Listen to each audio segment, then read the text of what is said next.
ખેડૂતો માટે અતિ આનંદના સમાચાર છે, કારણ કે આ વરસતું ચોમાસું જે છે તે ખેડૂતો માટે ખૂબ સારું નીવડે તેવી શક્યતા છે. જી હા, ભારતીય હવામાન વિભાગ દ્વારા પૂર્વાનુમાન જાહેર કરવામાં આવ્યું છે. હવામાન વિભાગ દ્વારા જાહેર કરાયેલી માહિતી અનુસાર આ વર્ષે ભારતમાં સરેરાશ કરતાં 105% વધુ વરસાદ થવાનો છે. ત્યારે હવે ગુજરાતમાં ચોમાસું કેવું રહેશે અને કયા જિલ્લામાં વધુ વરસાદની શક્યતા છે તેના વિશે આપણે ખાસ માહિતી મેળવવાની છે.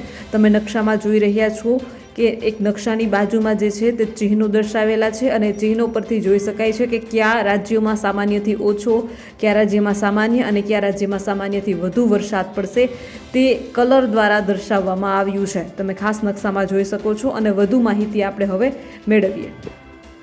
જો તમે પણ ગુજરાતની પડે અપડેટ મેળવવા ઈચ્છતા હો તો હમણાં જ આ ચેનલને સબસ્ક્રાઈબ કરો અને સાથે સાથે કમેન્ટમાં આપેલી લિંક ઉપર ક્લિક કરીને ખાસ આપણા વોટ્સએપ ગ્રુપમાં જોડાવવાનું ચૂકશો નહીં.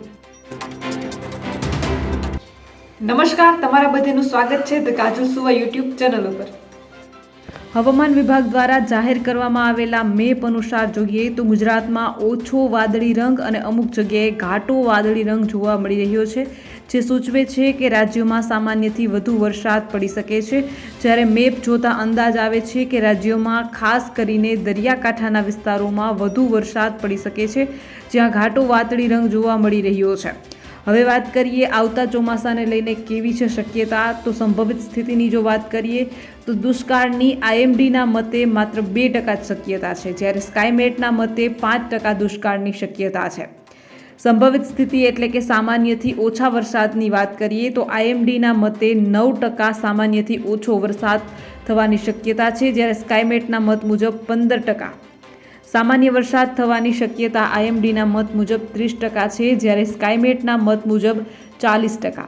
સામાન્યથી વધુ વરસાદ થવાની શક્યતા આઈએમડીના મત મુજબ 33% છે, જ્યારે સ્કાયમેટના મત મુજબ 30% છે.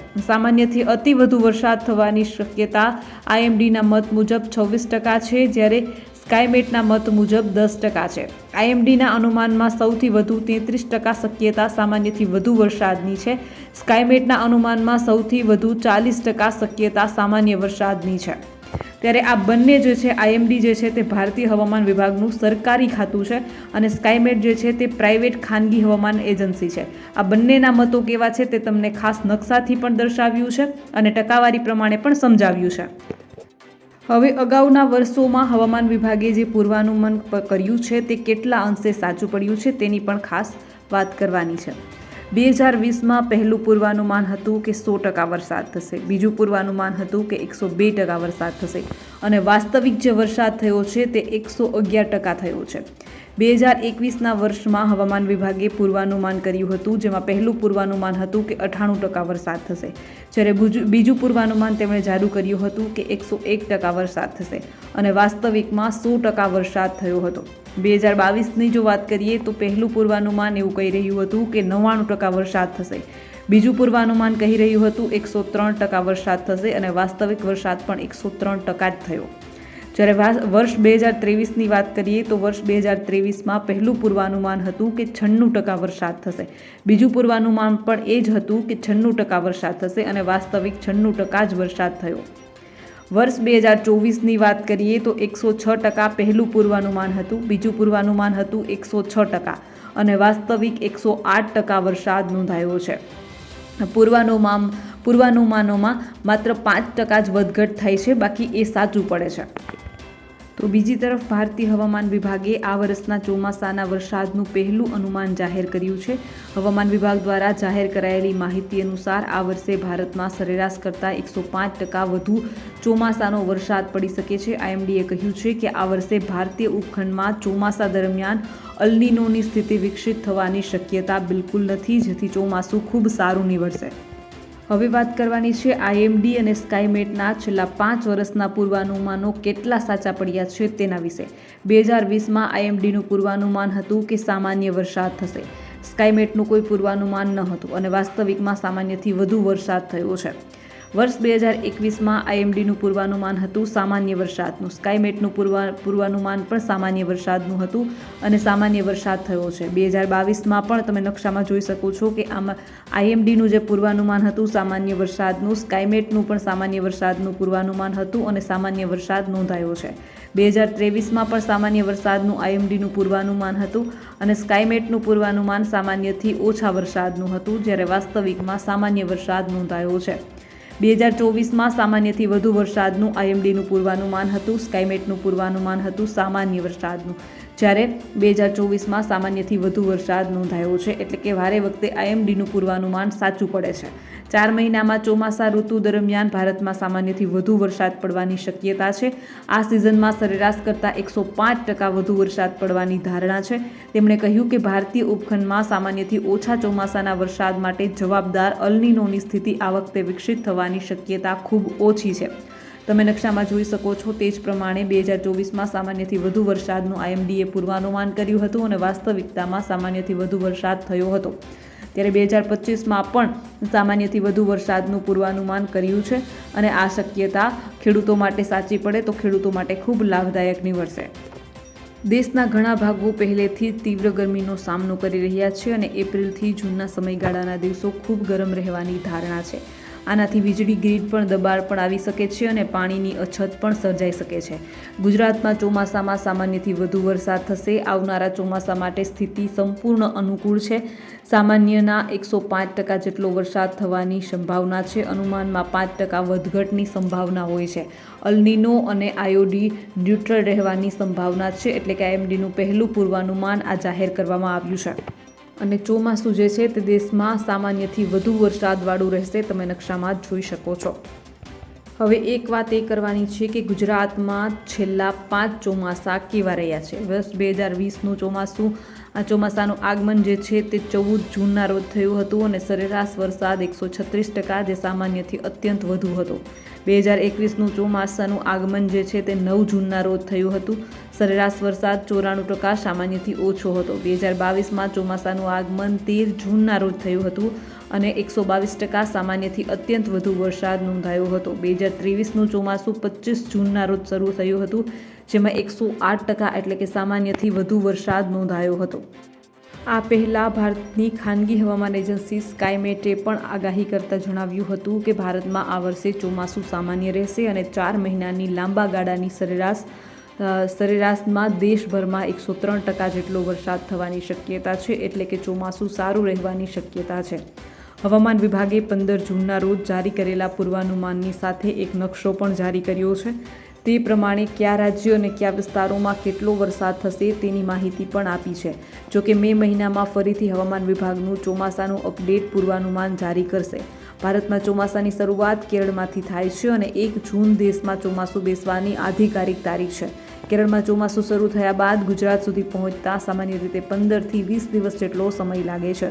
ભારતમાં 100% કરતાં વધારે વરસાદ, ગુજરાતમાં કેવું રહેશે ચોમાસું એ જાણવું પણ જરૂરી છે. ત્યારે ભારતમાં તો 100% કરતાં વધારે વરસાદનું તેમણે પૂર્વાનુમાન કરી દીધું છે. વાત કરીએ ગુજરાતની. હવામાન વિભાગ અનુસાર ભારતમાં આ વર્ષે જૂનથી લઈને સપ્ટેમ્બર એમ 4 મહિનાના લાંબા ગાળા દરમિયાન 105% જેટલો વરસાદ થવાની શક્યતા છે. એટલે કે દેશમાં સરેરાશ કરતાં પણ વધારે વરસાદ થવાની શક્યતા છે. આ પૂર્વાનુમાનમાં 5% વધારે ઓછા વરસાદની ત્રુટિ સીમા રાખવામાં આવી છે. એટલે કે હાલ જે પૂર્વાનુમાન કર્યું છે તેમાં 5% વધારો ઘટાડો થઈ શકે છે. ચોમાસાના 4 મહિના દરમિયાન જો 96%થી લઈને 104% સુધી વરસાદ થાય તો તેને સામાન્ય ચોમાસું કહેવામાં આવે છે. એટલે કે સરેરાશ જેટલો થાય એટલો વરસાદ થતો હોય છે. જો 104% કરતાં વધારે વરસાદ થાય તો તેને સરેરાશ કરતાં વધારે, એટલે કે ખૂબ સારું ચોમાસું ગણવામાં આવે છે.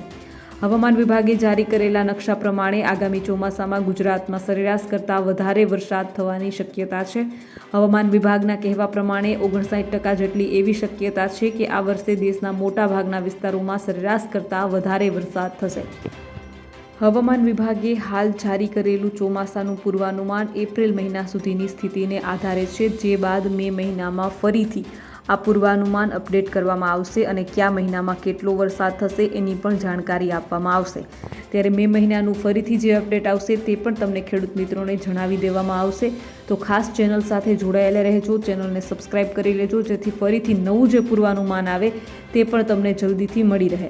હવામાન વિભાગે રાજ્યવાર સીધી કોઈ માહિતી આપી નથી, પરંતુ ચોમાસા 2025 માટે જે શક્યતા દર્શાવતો નકશો જારી કર્યો છે તે પ્રમાણે ગુજરાતના મોટા ભાગના વિસ્તારોમાં સરેરાશ કરતાં વધારે વરસાદ થવાની શક્યતા છે. નકશા પ્રમાણે દક્ષિણ ગુજરાતમાં સરેરાશ કરતાં વધારે વરસાદ થવાની વધારે શક્યતા છે, જ્યારે મધ્ય ગુજરાતમાં પણ સરેરાશ કરતાં વધારે વરસાદ થવાની શક્યતા છે. સૌરાષ્ટ્ર અને કચ્છમાં પણ સામાન્ય કરતાં વધારે વરસાદ થાય તેવી શક્યતા જણાઈ રહી છે, જ્યારે ઉત્તર ગુજરાતના વિસ્તારોમાં મોડલ મજબૂત સિગ્નલ આપતું નથી, એટલે કે અહીંયા સામાન્ય અને સામાન્ય કરતાં વધારે પણ વરસાદ થઈ શકે છે. હાલની સ્થિતિ પ્રમાણે ચોમાસું મોડું કે વહેલું શરૂ થાય તે મામલે કોઈ પૂર્વાનુમાન જારી કરવામાં આવ્યું નથી, પરંતુ સ્થિતિ સામાન્ય રહી તો સમય પ્રમાણે જ ચોમાસું શરૂ થાય તેવી શક્યતા છે. જો સમયસર જ ચોમાસું શરૂ થયું તો રાજ્યના કેટલાક વિસ્તારોમાં જૂન મહિનામાં જ વાવણી થઈ શકે છે. દેશમાં મધ્ય ભારત, પશ્ચિમ ભારત અને દક્ષિણ ભારતના મોટા ભાગના વિસ્તારોમાં સરેરાશ કરતાં વધારે વરસાદ થવાની શક્યતા છે, એટલે કે આ વિસ્તારોમાં ચોમાસું ખૂબ સારું રહેશે. જ્યારે કાશ્મીર અને પૂર્વોત્તરના રાજ્યો તથા તમિલનાડુમાં સરેરાશ કરતાં ઓછો વરસાદ થવાની શક્યતા દેખાઈ રહી છે. ભારતની ખાનગી હવામાન એજન્સી સ્કાયમેટના પૂર્વાનુમાનમાં પણ કહેવામાં આવ્યું હતું કે આગામી ચોમાસામાં અલ નીનોની અસર જોવા મળે તેવી કોઈ શક્યતાઓ નથી. આ ઉપરાંત લાનીનાની પણ સર્જાય તેવી શક્યતા દેખાતી નથી. સામાન્ય રીતે પ્રશાંત મહાસાગરમાં સર્જાતા લાનીના અને અલ નીના ભારતના ચોમાસા પર અસર કરે છે. જ્યારે અલ નીનો હોય ત્યારે ભારતમાં ચોમાસું નબળું રહે છે. સામાન્ય રીતે વરસાદ ઓછો થાય છે, જ્યારે લાનીના હોય ત્યારે ભારતમાં ચોમાસું સારું રહે છે અને સામાન્ય રીતે વધારે વરસાદ થાય છે. આ વર્ષે ચોમાસા પર અલ નીનોની કોઈ અસર થશે નહીં.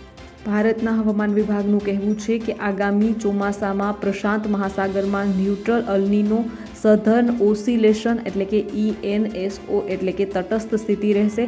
એનો અર્થ એ થયો કે જૂનથી સપ્ટેમ્બર મહિના દરમિયાન લાનીના અને અલ નીનો સર્જાશે નહીં અને બંને વચ્ચેની સ્થિતિ હશે. સામાન્ય રીતે એવું જોવા મળ્યું છે કે જ્યારે તટસ્થ સ્થિતિ હોય ત્યારે ભારતમાં ચોમાસા પર તેની ખરાબ અસર થતી નથી, એટલે કે ચોમાસામાં સારો વરસાદ થવાની સંભાવના વધારે રહે છે. ભારતના ચોમાસામાં હિન્દ મહાસાગરમાં થતા ફેરફારો પણ અસર કરે છે, જેને આપણે ન્યુટ્રલ ઇન્ડિયન ઓશન ડાયપોલ એટલે કે IOD ઇન્ડિયન ઓશન ડાયપોલ તરીકે જાણીએ છીએ. IOD પણ આવનારા ચોમાસામાં તટસ્થ રહે તેવી સંભાવના છે. સ્કાયમેટના પૂર્વાનુમાનમાં પણ એવું જણાવવામાં આવ્યું હતું કે આ વર્ષે અલ નીનો કે લાનીના નહીં હોય અને પ્રશાંત મહાસાગરમાં તટસ્થ સ્થિતિ 4 મહિના સુધી રહે તેવી સંભાવના છે, જેથી ચોમાસું સારું રહે તેવી પૂરી શક્યતા છે. તો બસ આજના વિડીયોમાં એટલું જ. જલ્દી જ મળીશું એક નવા વિડીયોની સાથે. ત્યાં સુધી જોતા રહો ધ કાજલ સુવા યુટ્યુબ ચેનલ. નમસ્કાર.